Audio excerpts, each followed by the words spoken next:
আসসালামু আলাইকুম। সবাই দেখতে পাচ্ছেন একদম খেজুরির টাটকা গুড় সলিড। এই দেখেন কিভাবে জ্বালানো চলছে। গুড় খেজুরির গুড় একদম টাটকা ফ্রেশ তরতাজা গুড়।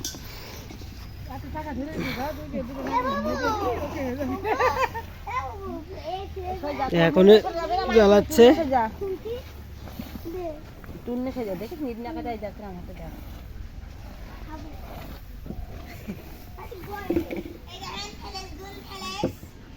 এই যে এটাতে জাল দেয়, এমনিতে আগুন যায়।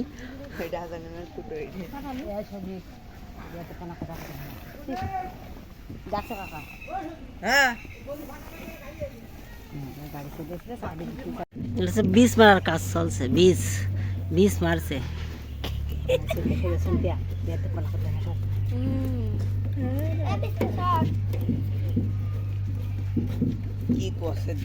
কি গেল দেখা যাচ্ছে।